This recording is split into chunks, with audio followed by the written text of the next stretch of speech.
Assalamualaikum warahmatullahi wabarakatuh. Namaku Nailah. Hari ini aku resmi menjadi istri dari laki-laki yang paling aku cintai, Fajar. Acara akad nikah kami sederhana, hanya dihadiri keluarga dekat dan beberapa tetangga. Fajar tampak sangat bahagia. Tangannya sedikit gemetar saat mengucap ijab qabul, tapi matanya berbinar penuh keyakinan. Waktu itu, aku merasa hidupku baru saja dimulai. Setelah beberapa tahun menjalin hubungan yang menjaga batas, kami akhirnya halal. Aku tersenyum sendiri saat mengingat detik-detik pertama aku dipanggil istriku oleh Fajar. Ada kehangatan di dada yang tidak bisa digambarkan dengan kata-kata. Kami memutuskan untuk menginap satu malam di rumah orang tuaku sebelum pindah ke rumah kecil kami di pinggiran desa. Fajar menghormatiku sepenuh hati malam itu. Kami hanya sholat Isya berjamaah lalu membaca surah Yasin bersama. Tak ada pelukan, tak ada sentuhan yang berlebihan, hanya ketenangan, seperti mimpi yang indah. Sebelum tidur, aku sempat menatap langit-langit kamar. Ya Allah, terima kasih, bisikku dalam hati. Aku ingin menjadi istri yang baik, yang menjaga kehormatan dan yang menyenangkan suamiku. Fajar sudah tertidur duluan. Aku sempat terbangun sekitar pukul 2 dini hari. Ada rasa dingin yang aneh menyelimuti tubuhku, seperti ada angin yang meniup langsung ke tulang. Tapi jendela tertutup, langit di luar gelap. Tapi entah kenapa, aku merasa ada seseorang yang memperhatikanku dari arah sudut kamar. Namun aku berusaha mengabaikannya. Ku peluk Al-Quran kecil yang selalu kubawa lalu berbisik lirih. Bismillah, ini hanya perasaanku saja. Aku pun tertidur kembali, tanpa tahu bahwa malam itu akan menjadi malam terakhir aku hidup sebagai manusia biasa. Awalnya biasa saja. Tapi tak lama, aku merasakan sesuatu yang sangat aneh. Nafasku terasa berat. Dadaku seperti ditekan oleh beban yang tak terlihat. Tanganku ingin bergerak, tapi tak bisa. Seolah tubuhku terkunci, hanya mataku yang terbuka sedikit. Di hadapanku ada sosok tinggi, berdiri diam di dekat jendela kamar. Bayangannya samar, tapi wajahnya tak ada. Kosong, seperti kabut pekat yang membentuk wajah manusia, tapi tak pernah selesai. Aku ingin berteriak, tapi suara tak keluar. Aku ingin memanggil Fajar, tapi mulutku hanya bergetar tanpa bunyi. Sosok itu perlahan bergerak mendekat. Langkahnya tak terdengar, tapi aku bisa merasakan bumi seperti bergetar setiap kali kakinya menyentuh lantai. Suasana kamar terasa jauh lebih dingin dari sebelumnya. Nafasku mulai tercekat. Mataku memanas. Jantungku berdebar begitu kencang. Lalu mendadak semuanya gelap. Gelap total. Tak ada suara, tak ada cahaya, tak ada rasa. Namun, aku sadar. Aku tidak mimpi. Aku sadar sepenuhnya, tapi aku tidak bisa merasakan tubuhku. Aku seperti melayang, entah kemana. Udara di sekeliling terasa asing. Aku ingin menangis, tapi aku tak tahu apakah aku masih punya air mata. Aku hanya bisa ada.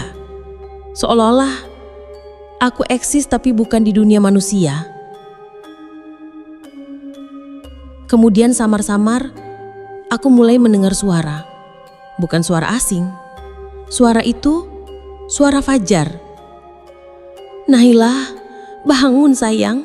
Jangan tidur terus. Kamu kedinginan ya? Nailah. Suara itu terdengar jauh, seperti berasal dari balik kaca tebal. Aku mencoba menjawabnya, berteriak sekuat tenaga. Tapi tak ada satupun kata yang keluar. Aku hanya bisa mendengar dan merasa sedih luar biasa. Lalu tangisan terdengar, tangisan Fajar. Isaknya pecah, Suaranya retak-retak, dan di sela-sela tangisnya terdengar bisikan ayat suci Al-Quran yang terbata-bata dia lantunkan. Astagfirullah, ya Allah, bangunkan istriku, jangan ambil dia dariku, kami baru menikah ya Allah. Hatiku hancur. Aku ingin memeluknya. Aku ingin berkata, aku di sini Fajar, aku dengar kamu. Tapi semuanya seperti tak berguna. Tubuhku tak ada. Aku bahkan tak tahu di mana aku berada. Dan tiba-tiba, semua berubah. Aku seperti jatuh. Tidak, seperti ditarik ke dalam lorong gelap. Tidak ada ujungnya. Angin berhembus dari segala arah. Tapi angin ini membawa suara. Bukan suara manusia. Bukan suara Fajar. Melainkan suara rintihan. Aduh, panas, panas, panas. Suara itu menggema di seluruh ruang kosong yang aku lewati. Jeritan orang-orang, suara ketukan pintu-pintu besi yang bergema. Aku melihat bayangan manusia berjalan tanpa kepala. Ada yang menutupi wajah mereka dengan tangan, ada yang merangkak seperti binatang, menangis meminta ampun. Aku takut. Aku ingin kabur, tapi tubuhku tetap melayang tanpa kendali, seolah diseret oleh kekuatan yang lebih besar. Lalu aku melihat diriku sendiri. Ya, diriku. Aku melihat diriku sedang berbaring, mengenakan kain putih. Tubuhku diam di atas dipan rumah orang tuaku. Di sekitarnya, banyak orang duduk membaca Yasin. Fajar duduk paling dekat. Matanya sembab, wajahnya pucat, dan tangannya terus menggenggam jari tanganku yang dingin. Aku mati, bisikku dalam hati. Tapi belum sempat aku memahami semuanya, sebuah cahaya sangat terang menyilaukan pandanganku. Cahaya itu turun dari atas, perlahan membentuk dua sosok berjubah putih. Wajahnya tidak bisa kulihat, tapi keduanya berdiri di sisi kanan dan kiri tubuhku yang berbujur kaku. Aku mendengar mereka berbicara tanpa suara. Tapi anehnya, aku mengerti. Dia belum selesai tugasnya. Tapi dia juga belum siap. Ruhnya sudah dipanggil, tapi pintu masih terbuka. Hari ini takdirnya belum diputuskan. Aku menggigil. Maksudnya, aku belum sepenuhnya mati. Tapi kalau begitu, aku ada di mana sekarang? Tiba-tiba, dua sosok itu berpaling. Salah satunya menunjuk ke arah lorong gelap yang tadi aku lewati. Jika kau tak ingin kembali, masuklah ke sana. Aku menoleh, dan di ujung lorong itu, aku melihat sesuatu. Sebuah liang kubur, terbuka, menganga seperti menungguku. Angin dari liang itu dingin, namun membawa bau yang tak bisa dijelaskan. Bau tanah basah, bercampur dengan ketakutan. Dan di sanalah aku sadar. Aku belum memilih, kembali, atau pergi.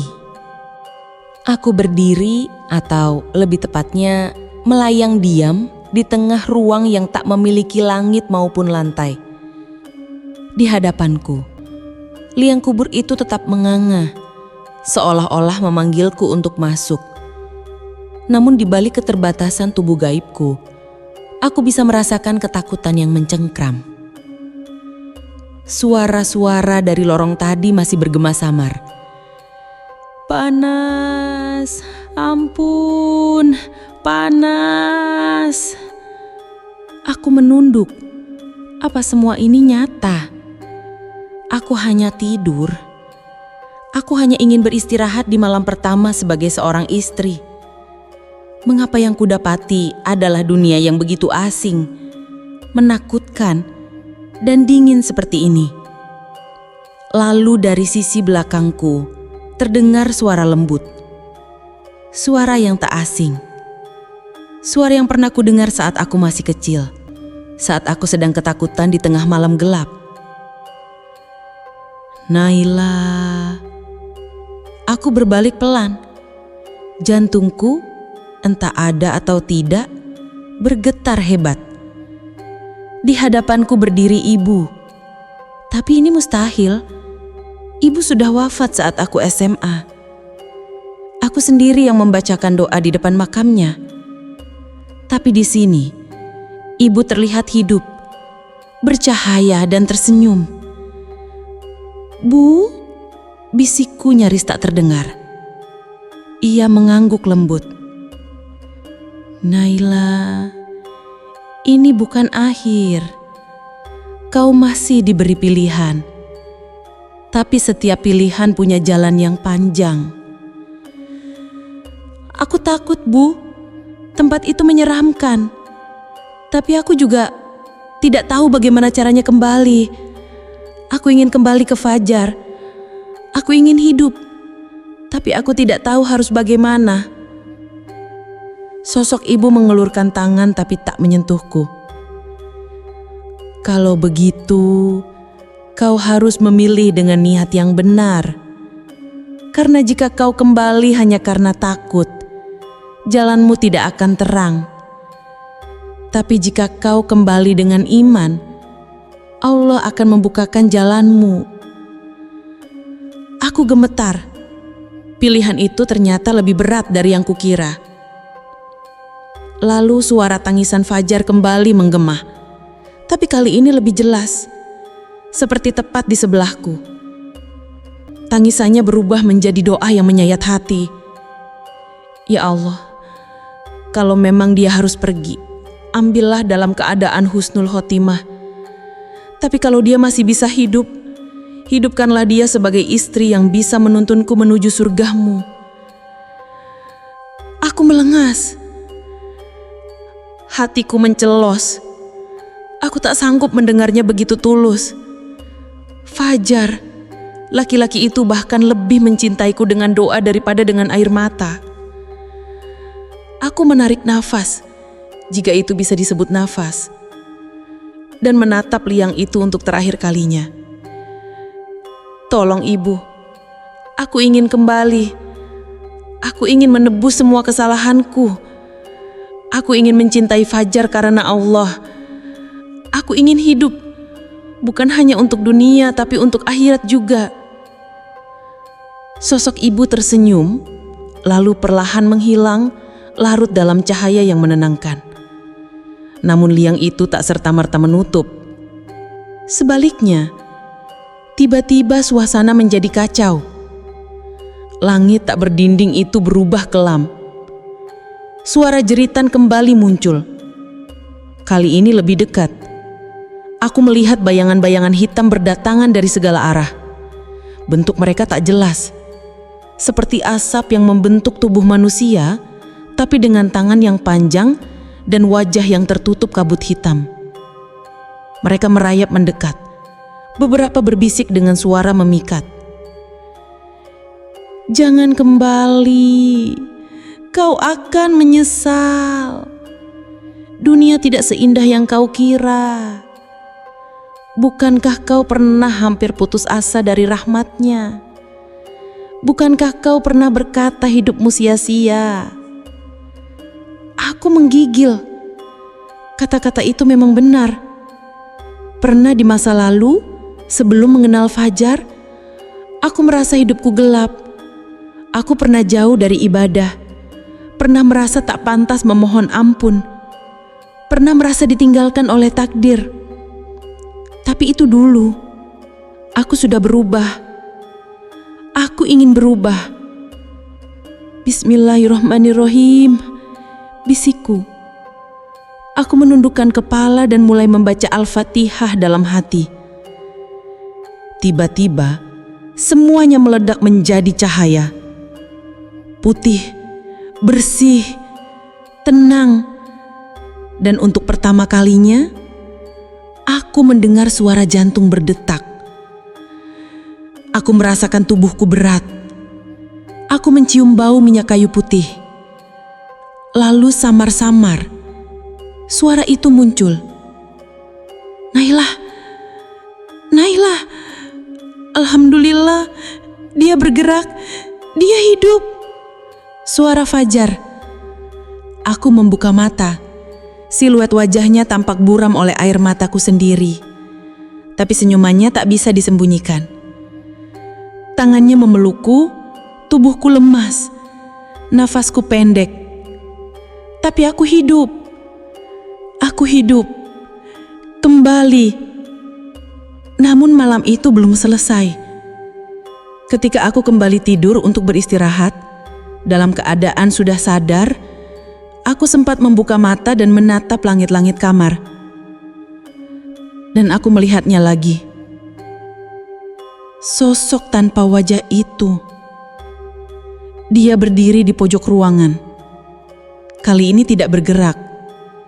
Hanya menatap, diam. Seolah belum selesai dengan urusannya. Tubuhku membeku. Aku tahu aku sudah kembali hidup. Nafasku berat, tapi nyata. Aku bisa mendengar jam dinding berdetak dan merasakan hangatnya tangan Fajar yang masih menggenggam jariku. Tapi saat mataku menatap ke arah sosok itu, semuanya kembali terasa beku. Wujudnya tetap seperti semalam. Tinggi, diam, tak punya wajah. Tapi kali ini ada sesuatu yang berbeda. Aku bisa merasakan auranya. Bukan hanya menyeramkan, tapi juga seperti penuh dendam. Aku menutup mata sejenak, berharap bayangan itu menghilang. Namun ketika ku buka lagi, ia masih ada. Dan yang lebih mengejutkan, Fajar tidak melihatnya. Fajar, bisikku pelan, suaraku nyaris tak terdengar. Iya sayang, kamu haus. Ia mendekat dengan segelas air. Di sana, di pojok ruangan, kamu lihat Kak? Mana? Enggak ada apa-apa Naila, itu cuma lemari kayu. Aku menelan ludah. Tidak mungkin, lemari itu bukan sekedar lemari. Sosok itu berdiri di depannya, menatap ke arah kami. Aku tidak menjawab. Kuteguk air perlahan, lalu memalingkan wajah. Mungkin pikiranku masih belum sepenuhnya pulih. Mungkin itu hanya sisa-sisa dari pengalaman mati suri yang belum hilang dari ingatanku. Tapi malam itu, saat Fajar akhirnya tertidur di lantai dekat tempat tidur, aku kembali terbangun. Dan kali ini, sosok itu berdiri lebih dekat, tepat di sisi tempat tidur. Kaki-kakinya tidak menyentuh lantai, melayang setengah jengkal, lengannya panjang menjuntai ke bawah. Bayangan tubuhnya merambat hingga ke arah kepala Fajar, meskipun tidak ada cahaya yang menyebabkannya. Aku memejamkan mata kuat-kuat dan mulai membaca ayat kursi dalam hati. Tapi suaraku bergetar, lidahku keluh. Setiap huruf yang kulafalkan seolah tertahan oleh udara yang menekan.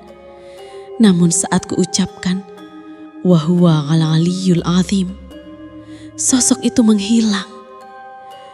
Tubuhku langsung lemas. Aku jatuh tertidur dengan peluh dingin membasahi bantal. Tapi aku tahu, ia belum pergi. Ia hanya menunggu. Pagi harinya, Umi datang bersama ayah. Wajah mereka kaget dan penuh haru saat melihatku duduk di tempat tidur, meski masih pucat. Umi langsung sujud syukur. Ayah membacakan doa panjang, lalu memeluk Fajar dengan mata berkaca-kaca. Ini keajaiban, bisik Umi. Dokter tadi malam sudah angkat tangan. Tapi kamu hidup lagi Nailah, kamu hidup. Aku hanya tersenyum. Tapi dalam hatiku aku tahu, aku tidak hanya hidup kembali. Aku membawa sesuatu dari alam sana. Sejak hari itu, aku mulai melihat hal-hal yang tidak dilihat oleh orang lain. Bayangan, bisikan, mimpi-mimpi yang terlalu nyata. Saat aku sholat malam, kadang terdengar langkah kaki menyusuri orong rumah. Saat aku membaca Al-Quran, kadang terdengar desisan kecil di dekat telinga. Aku tidak pernah berani mengatakannya kepada siapapun, bahkan Fajar. Aku hanya bilang bahwa aku masih merasa sedikit lemas. Tapi Fajar tahu, ia tahu aku menyimpan sesuatu. Beberapa hari kemudian ia memegang tanganku dengan lembut saat aku duduk sendiri di teras. "Naila," katanya pelan, "sejak kamu kembali, kamu sering melamun. Matamu seperti melihat sesuatu yang aku gak bisa lihat. Ada yang ingin kamu ceritakan?" Aku terdiam lama. Lalu aku memutuskan untuk berkata jujur. "Fajar, waktu aku mati suri, aku tidak hanya kosong. Aku melihat hal-hal yang tak bisa aku jelaskan. Dan saat aku kembali, sepertinya mereka ikut bersamaku." "Mereka?" kata Fajar. Aku mengangguk pelan. "Makhluk dari alam itu, yang wajahnya tak terlihat, yang seperti sedang menungguku kembali." Fajar menggenggam tanganku lebih erat. "Apa kamu takut?" Aku menatapnya, air mata menggenang di ujung mata. "Aku takut, karena aku belum tahu apa yang mereka mau dariku." Fajar menarik nafas panjang. Lalu ia berdiri. "Malam ini kita ruqyah, bukan karena kamu kesurupan, tapi karena kamu perlu dibersihkan dari sisa jejak yang mungkin masih terbawa. Aku akan panggil Pak Kiai Ramdan. Beliau orang tua yang sangat faham soal hal-hal seperti itu." Aku terdiam. Ruqyah. Aku takut. Tapi dalam hatiku aku tahu, mungkin itulah satu-satunya jalan. Karena malam tadi, dalam mimpiku, sosok tanpa wajah itu berbicara pertama kalinya. "Jika kau tidak kembali, maka aku akan menggantikanmu."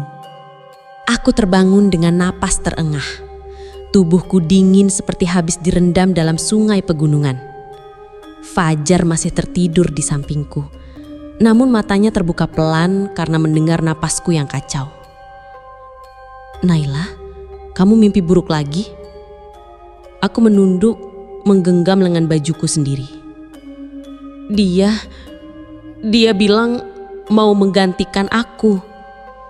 Fajar terdiam, wajahnya menegang, lalu segera bangkit dan mengambil air wudhu. Subuh belum tiba, tapi ia langsung menggelar sajadah. Aku mengikutinya perlahan.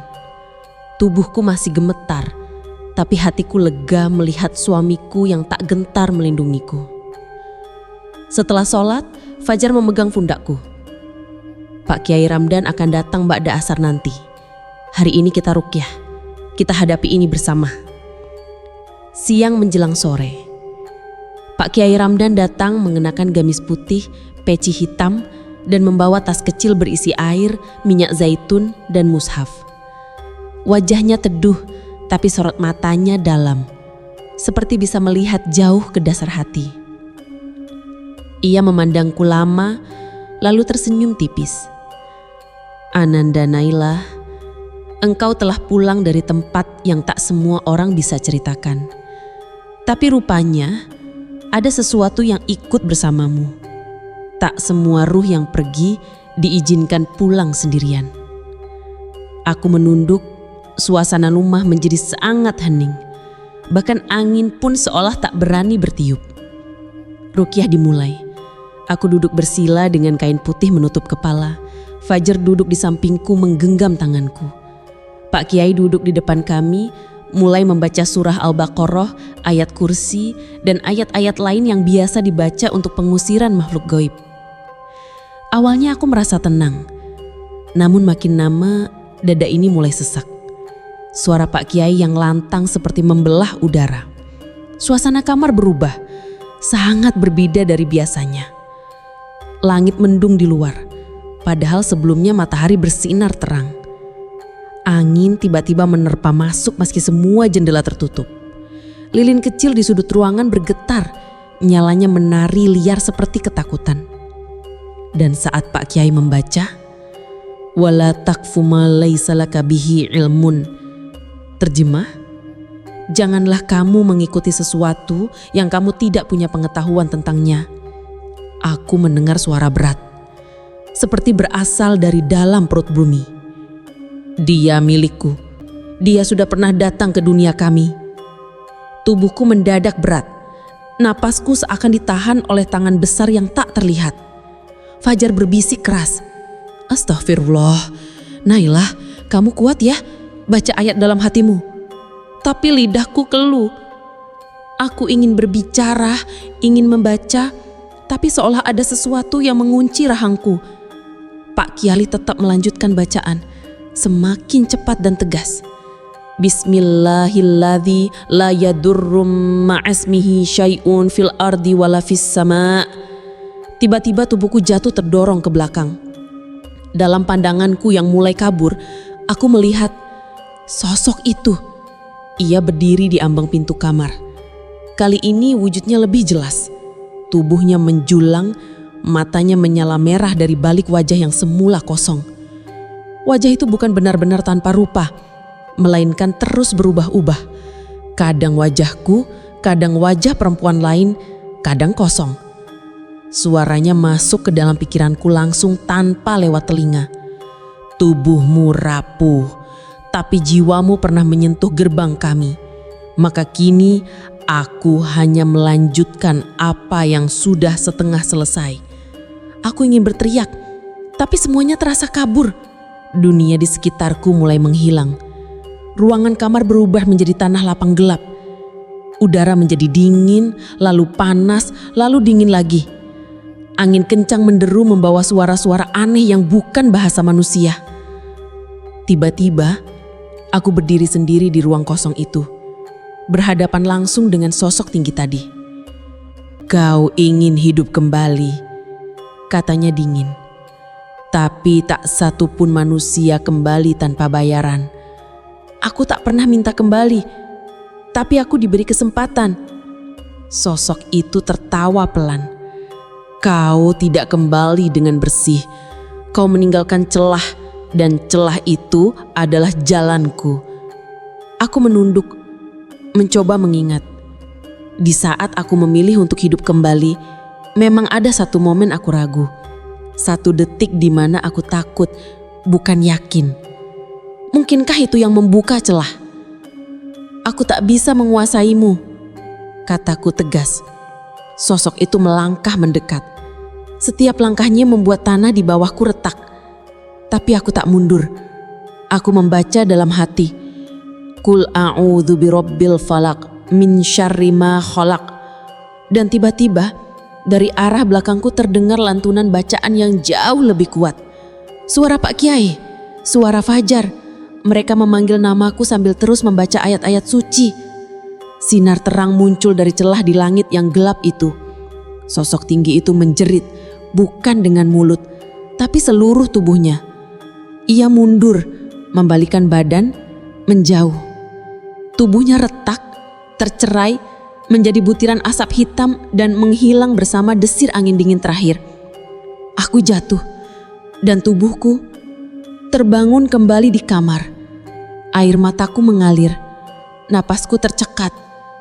Pak Kiai mengusap wajahku dengan air ruqyah. Lalu ia menutup mushaf dan menatapku lembut. Dia sudah pergi. Untuk sekarang. Aku menatapnya lemah. Untuk sekarang? Ulangku. Pak Kiai tersenyum tipis. Selama kamu menjaga ibadahmu, ia tak bisa menyentuhmu. Tapi celah yang dulu terbuka harus kamu tutup dengan amal dan keyakinan. Aku mengangguk, Fajar memelukku dengan lembut. Dadanya hangat dan untuk pertama kalinya dalam beberapa hari, aku merasa benar-benar aman. Namun jauh di luar sana, angin malam kembali berhembus. Dan aku tahu perjalananku belum selesai. Malam itu, langit tidak bertabur bintang. Suasana terasa berat, seakan udara membawa beban tak kasat mata. Meski tubuhku telah tenang usai ruqyah, hatiku tetap tak bisa tidur. Aku merasa masih ada sesuatu yang belum selesai. Bukan hanya urusan dunia, tapi juga urusan ruh yang pernah bersentuhan dengan alam yang tak seharusnya aku datangi. Fajar tidur di sofa ruang tengah malam itu. Ia sengaja menjaga jarak sedikit, mungkin untuk memberiku ruang istirahat penuh. Tapi jujur, Aku merasa lebih nyaman kalau ia tetap di dekatku. Tepat pukul 2 dini hari, aku terbangun. Bukan karena mimpi, tapi karena bau tanah basah yang sangat jelas menyusup ke dalam kamar. Aku membuka mata, dan di ujung tempat tidur, ia berdiri lagi. Sosok tinggi itu, wajahnya kembali seperti kabut, tapi kali ini ada sesuatu yang lebih tajam dari sebelumnya. Matanya, yang kini berbentuk pusaran hitam pekat, menatap lurus ke arahku. Ia tidak lagi diam, ia tidak lagi hanya menunggu. Ia bergerak, perlahan, menunduk, dan menyentuh kakiku. Dingin sekali, bukan seperti udara, tapi seperti menyentuh sisi lain dari keberadaan. Kakiku seolah ditarik dari kenyataan. Aku ingin menjerit, tapi tubuhku kaku, nafasku tercekat, telingaku mulai berdengung. Lalu, tubuhku terangkat. Aku tidak tahu bagaimana menjelaskannya, tapi ruhku keluar lagi. Aku melihat diriku sendiri berbaring diam di atas kasur. Tubuhku tampak tenang, tapi jiwaku melayang kembali ke ruang antara dunia. Namun kali ini, aku tidak sendirian. Sosok tinggi itu ikut bersamaku, tapi yang lebih menyeramkan, ia mulai berubah. Perlahan bentuk tubuhnya menyerupai diriku. Wajahku, suaraku, cara berdiriku, bahkan gaun tidurku, ia meniruku dengan sempurna. Sekarang giliranku, bisiknya. Suaranya kini identik denganku. Kalau kau tak kembali tepat waktu, tubuhmu akan menjadi milikku selamanya. Aku panik. Aku ingin kembali, tapi seolah ada penghalang yang menutup pintu antara ruh dan raga. Pintu yang sebelumnya terbuka, kini tertutup rapat seperti sengaja dikunci dari dalam. Sosok itu berdiri di sisi tempat tidurku, lalu berbaring menggantikan posisiku. Dan dari balik tirai tipis antara alam, aku mendengar Fajar terbangun. "Naila, kamu mimpi lagi?" Aku ingin menjerit, "Bukan, itu bukan aku." Tapi tubuhku tak lagi punya suara. Aku melihat Fajar mendekat mengusap rambut sosok palsu itu. Sosok itu hanya diam, tapi tersenyum. Tersenyum dengan senyum yang bukan milikku. Fajar mencium keningnya, lalu kembali tertidur di sampingnya. Air mata jatuh dari wajah jiwaku. Aku dikurung, tapi di tengah kegelapan, tiba-tiba muncul cahaya kecil dari atas. Cahaya itu tumbuh perlahan, hingga membentuk jalur. Jalur itu mengarah ke sebuah tempat yang sangat asing, yaitu sebuah lapangan luas berpasir di mana hanya ada 2 pintu besar yang berdiri bersampingan. Pintu pertama bercahaya putih lembut, tenang, damai. Pintu kedua gelap, menyerap cahaya di sekitarnya. Aku melangkah, tak ada yang memberiku petunjuk, tapi suara dari dalam jiwaku sendiri berkata, "Salah satu pintu akan menuntunmu kembali, yang lain akan menutup jalan selamanya." Aku berjalan perlahan ke arah pintu bercahaya. Namun dari belakang sosok palsu itu muncul kembali, menahan lenganku. "Kau tak bisa masuk ke situ. Kau tidak layak. Kau sudah ragu waktu pertama kali memilih hidup. Aku sudah menempati tubuhmu. Kau milikku sekarang." Tangannya mencengkram pergelangan tanganku. Tapi kali ini aku tak mau diam. Aku membaca dalam hati, "Hasbunallahu wa ni'mal wakil."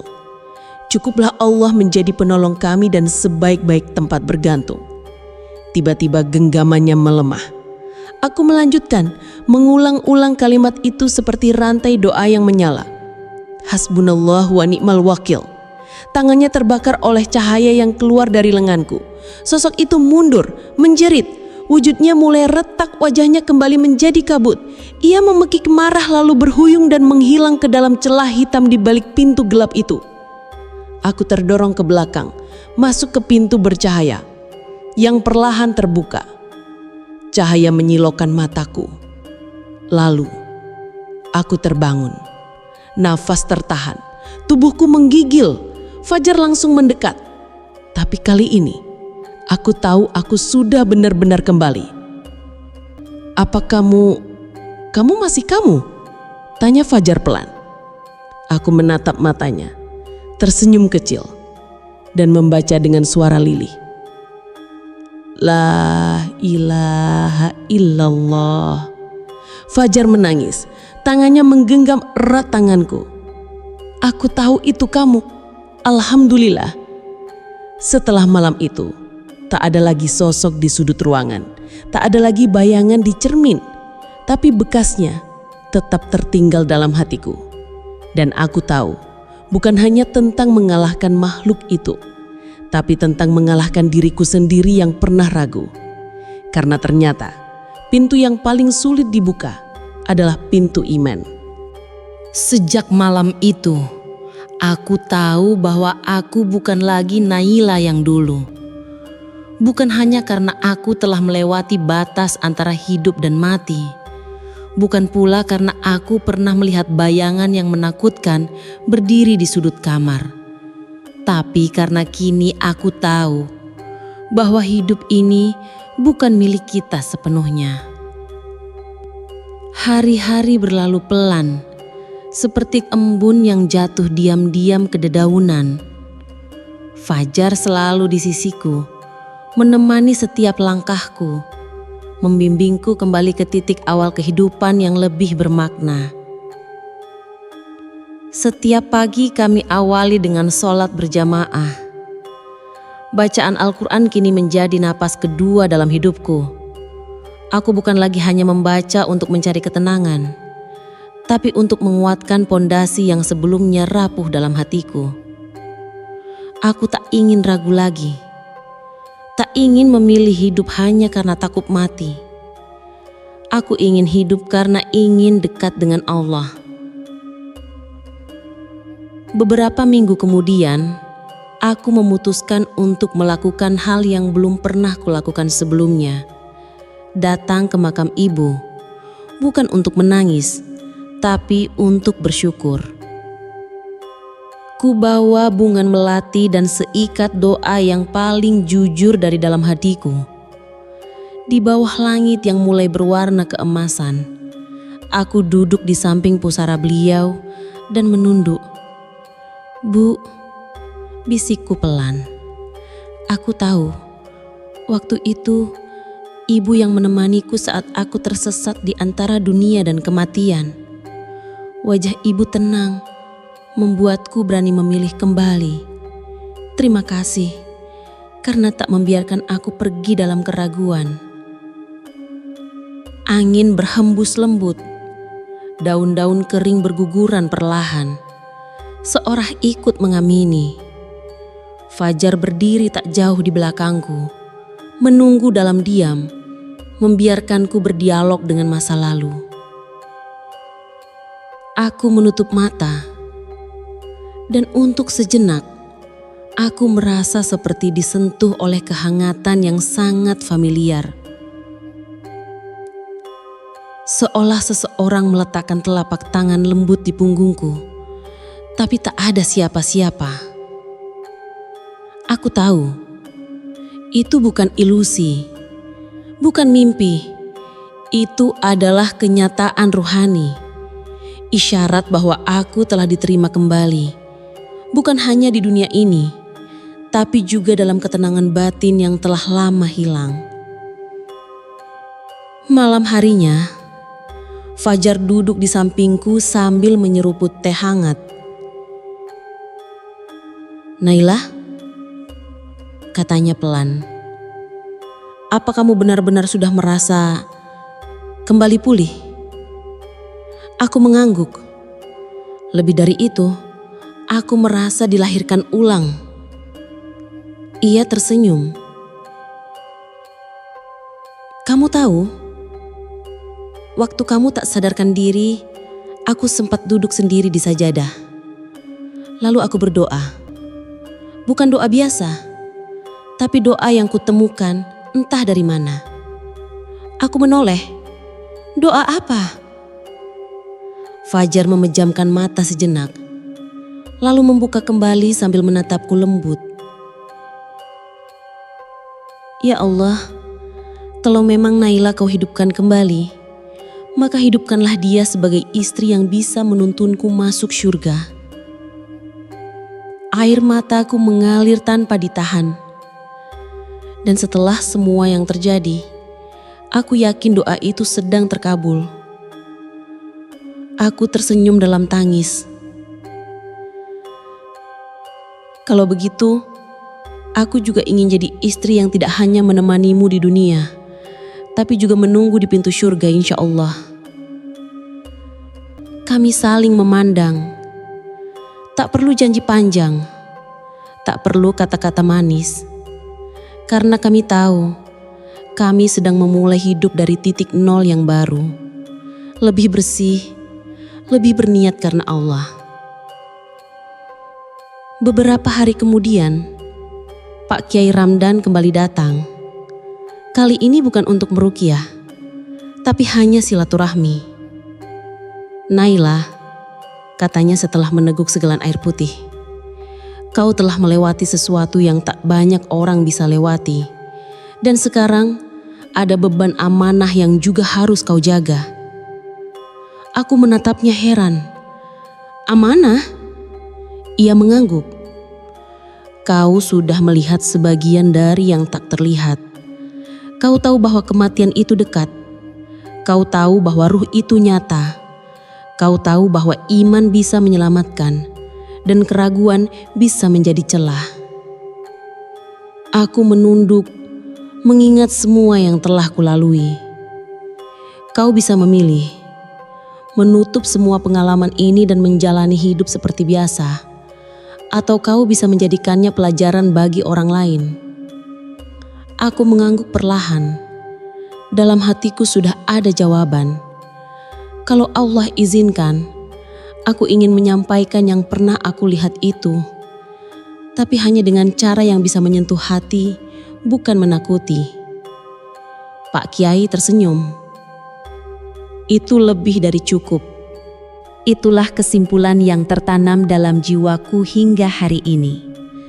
Pengalaman mati suri yang dulu sempat membuatku hancur, takut, dan merasa tak layak, kini menjadi sumber kehidupan yang jauh lebih dalam maknanya. Dulu aku berpikir hidup adalah tentang rencana-rencana yang ditulis di kertas, tentang pekerjaan, rumah tangga, dan impian dunia. Tapi ketika aku mati sebentar, aku melihat kebenaran yang tak bisa ditulis, hanya bisa dirasakan oleh ruh. Dan sekarang, aku tak lagi hidup karena sekadar ingin bahagia. Aku hidup karena telah tahu betapa berharganya nyawa yang diberi kedua kalinya. Beberapa bulan kemudian, aku diundang untuk berbicara di sebuah acara kajian perempuan muda. Temanya, menghadapi kematian dengan iman. Para ibu muda duduk bersila di ruangan mungil beralas karpet tipis. Sebagian membawa anak, sebagian masih berkutat dengan galau rumah tangga dan pencarian jati diri. Aku berdiri di depan mereka. Tangan gemetar saat memegang mikrofon. Tapi aku tarik nafas panjang. Dan aku mulai bercerita. Nama saya Naila. Saya pernah mati. Bukan hanya hampir mati, tapi benar-benar pergi dari dunia ini. Saya melihat gerbang kubur, mendengar jeritan yang tak pernah saya dengar sebelumnya, dan dipertemukan dengan sosok-sosok yang tak bisa dijelaskan oleh logika. Ruangan hening langsung. Mata mereka menatapku. Bukan dengan takut, tapi dengan getaran yang dalam. Seperti mereka sedang merasakan sendiri setiap kalimat yang keluar dari bibirku. saya diberi pilihan untuk kembali. Tapi itu bukan hadiah, itu amanah. Saya kembali bukan karena hebat, tapi karena Allah memberi saya kesempatan untuk mengubah hidup dan membawa pelajaran. Beberapa wanita mulai menyeka air matanya. Salah satu dari mereka bertanya dengan suara pelan,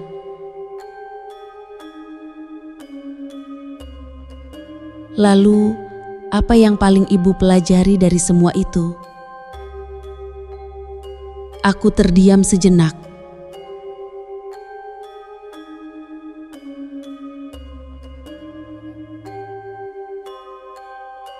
Mataku menatap ke langit-langit musola kecil itu. Kenangan demi kenangan kembali. Liang kubur yang menganga, bayangan tanpa wajah, suara tangisan fajar, dan sosok ibu yang memanggil namaku dengan lembut.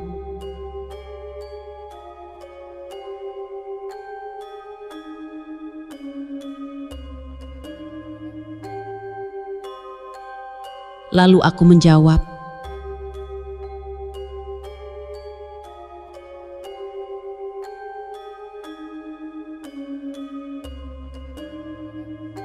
bahwa iman itu bukan sesuatu yang kita simpan di laci, lalu kita buka saat butuh. Tapi iman adalah pakaian yang kita kenakan setiap detik. Meskipun dunia tidak melihatnya.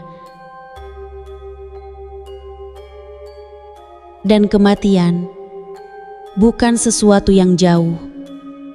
Ia ada di balik nafas, tapi kita tidak perlu takut. Selama ruh kita tahu kemana ia ingin pulang.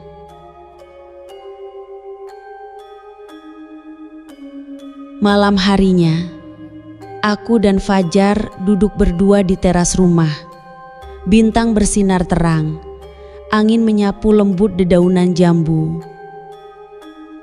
"Kalau kamu ditanya orang," kata Fajar sambil menggenggam tanganku, "apa sih hadiah paling besar dari semua yang sudah kamu alami?"